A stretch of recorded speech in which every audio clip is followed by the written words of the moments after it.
सिंह सभी भाइयों को। तो मैं आपका अपना प्यारा सा हिमांशु गोस्वामी आज आप सभी भाइयों के सामने इतनी प्यारी सी बात लेकर के आया हूं कि योद्धा लोग में और कायर लोग में कितना फर्क होता है। दोनों की देखो फर्क सिर्फ मानसिकता का होता है। कायर पे भी वही शरीर है, कायर पे भी वही आत्मा है, और योद्धा पे भी वही शरीर है, योद्धा पे भी वही आत्मा है। फर्क पता है किस बात का होता है? सिर्फ मानसिकता का होता है। योद्धा व्यक्ति, परिस्थितियों से लड़ने वाला व्यक्ति कभी परिस्थिति को, इंसान को, व्यक्ति को, किसी को दोष नहीं देता।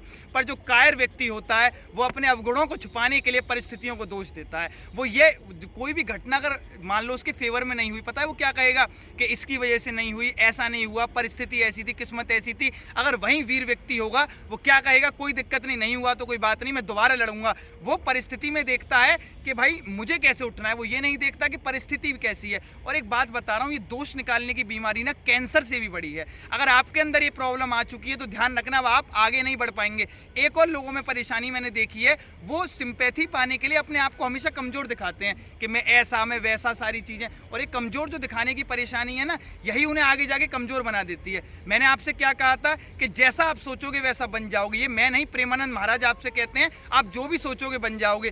थोड़ी सी सिंपैथी के लिए अगर आप ये कह रहे हो ना मैं बीमार हूँ, मैं ऐसा हूँ, मैं वैसा हूँ, तो वैसे ही बनते चले जाओगे। इसी तरह दोष निकालने वाली बीमारी है। अगर आप परिस्थितियों को दोष देना सीख गए तो कभी भी जीवन को आगे नहीं बढ़ पाओगे। और ये भी कैंसर से क्यों बुरी बता रहा हूँ मैं, ये आपके अंदर ना धीरे धीरे आपकी योग्यताओं को खा जाएगी। पता है फिर आप कैसे रहोगे कि दुनिया खराब है मैं ठीक हूँ, दुनिया खराब है मैं ठीक हूँ। आप परिस्थितियों को नहीं समझ पाओगे। पर ध्यान रखिएगा मेरे भाइयों, इस परेशानी से बाहर निकलिए और योद्धा की तरह जीवन बिताइए। एक छोटी सी मैं आपके सामने बात कहूँगा, वह पथ क्या पथिक कुशलता क्या, जिस पथ में बिखरे शूल ना हो, और नाविक की धैर्य परीक्षा क्या, जब धाराएं प्रतिकूल ना हो। अरे योद्धा का तो वही जीवन है, लाख परेशानी आ जाए तो आ जाने दो और डट करके सामना करके आगे बढ़ो। ये भारत माँ में जन्म लिया है, जननी वीरों को जनती है, ये कायरों को नहीं जनती। और कायरों को एक तरह से कहते हैं ना, मृत्यु भी ढंग की नसीब नहीं होती। तो वीर बनिए, क्योंकि भारत माता का अन्न खाते ही महाराणा प्रताप पैदा